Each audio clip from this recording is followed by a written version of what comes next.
Hello दोस्तों, कैसे हैं आप? उम्मीद करता हूँ आप अच्छे होंगे। तो अभी अभी बजट में एक नया न्यूज़ निकल के आया है इनकम टैक्स के रिलेटेड। तो थोड़ा लोगों की क्वेरी थी कि मैं समझा दीजिए कि किस तरीके का टैक्स है। 12 लाख तक फ्री बता रहा है, फिर भी ये स्लैब क्यों है। तो पूरी जानकारी आपको दी जाएगी, वीडियो के अंत तक बने रहें। किसको कितना टैक्स लगेगा, किसको कितना बेनिफिट हुआ है नहीं हुआ है, पूरी जानकारी आपको दी जाएगी। वीडियो को अंत तक देखिएगा, चैनल को सब्सक्राइब कर लीजिए और बिना देरी के साथ शुरू करते हैं। तो देखिए यहाँ पे क्या हुआ है, मैं आपको समझाना चाहता हूँ। जीरो इनकम टैक्स लगेगा 12 लाख रुपए तक की इनकम को, इनकम अंडर न्यू टैक्स रेजिमा। तो अभी गवर्नमेंट ने नया टैक्स रेजिमा में क्या किया है, थोड़ा चेंज किया है।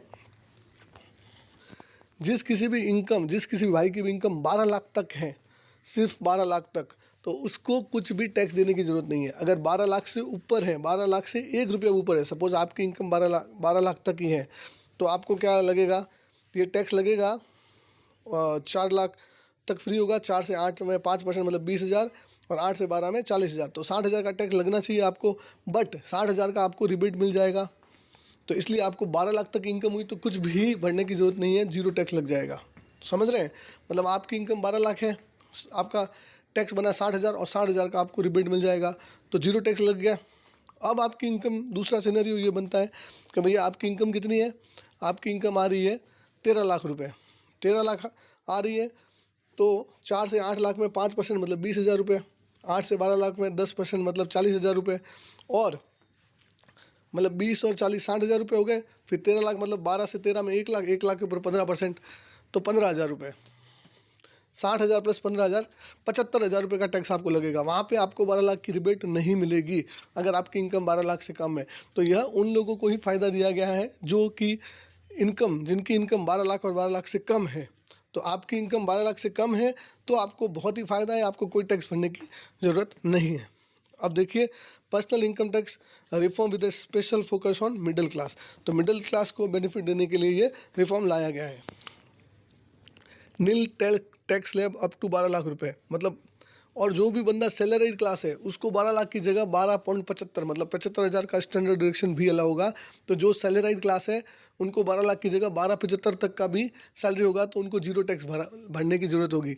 तो यहाँ पे क्लियर है कि nil tax slab up to 12 lakh, 12.75 lakh for salaried tax payer with standard deduction of 75,000। तो अगर आप सैलरीड क्लास है और आपकी सैलरी 12,75,000 है, तो आपको कोई टैक्स भरने की ज़रूरत नहीं है। अगर 12,75,000 1 रुपया भी है आपको, तो आपको पूरा 75,000 का टैक्स भरना आ जाएगा। ठीक है। न्यू स्ट्रक्चर जो बनाया गया है वो substantially reduce tax to middle class. यहाँ पे जो मिडिल क्लास है उनको प्रॉफिट देने के लिए बनाया गया है। जो बड़े लोग हैं जिनकी सैलरी बहुत ज़्यादा है उनको नहीं है, मिडिल क्लास लोगों के हाथ में कुछ पैसा बचे, leave money, more money in their hand, मतलब उनके हाथ में और पैसा बचेगा। तो boosting house hold consumption, saving and investment, तो उनको पैसा बचेगा तो क्या करेंगे, सेव करेंगे, कुछ इन्वेस्ट करेंगे।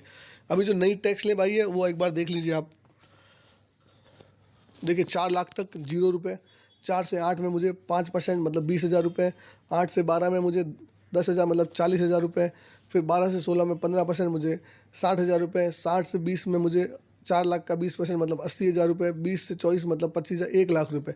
टोटल अगर मेरी इनकम 24 लाख रुपये तक है तो मुझे 3 लाख रुपये का टैक्स भरना आएगा।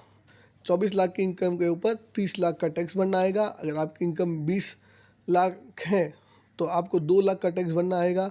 अगर आपकी इनकम 15 लाख है तो आपको 20, 40, 60 और 60 1,20,000 रुपये का टैक्स भरना आएगा। तो इस तरीके से ये कैलकुलेशन चलेगा। 24 लाख तक 3 लाख रुपए, और उससे ऊपर आप जितना भी रुपए कमाओगे उसके ऊपर 30% टैक्स आपको देना पड़ेगा। तो 3 लाख रुपए देकर आपको 21 लाख रुपए की वाइट की इनकम आपके हाथ में खड़ी हो जाएगी। तो मुझे लग रहा है ये टैक्स स्लैब एक बहुत ही अच्छी टैक्स स्लैब मानी जा सकती है हम लोगों के लिए। तो डेफिनेटली इस टैक्स स्लैब में ही जाना चाहिए। मुझे लग रहा है अगर इस टैक्स में जाओगे तो डिडक्शन अब कुछ भी नहीं मिलेगा आपको, क्योंकि ऑलरेडी हाउसिंग लोन जो कंसेशन रेट पे बैंकर्स को मिलता था वो ऑलरेडी टैक्सेबल कर दिया गया है। तो अब कंसेशन कुछ भी नहीं मिलेगा, रिडक्शन कुछ भी नहीं मिलेगा। यही फ्लैट आपको जो दिया गया है इस हिसाब से आपको टैक्स भर दो, नया कुछ भी आपको डिडक्शन अलाउ नहीं होगा। तो दोस्तों, मैं समझ पा रहा हूँ कि मैंने आपको अच्छे तरीके से समझा दिया है। आपको कुछ डाउट है तो डेफिनेटली कमेंट करें, कमेंट करके बताइए, मैं और आपको रिप्लाई करूँगा अगर आपको कुछ डाउट है तो। तो मिलते हैं दोस्तों अगले वीडियो में इस तरीके की जानकारी के लिए। तब तक के लिए चैनल को जरूर सब्सक्राइब कर लें, इस तरीके का वीडियो आपको और कहीं नहीं मिलेगा।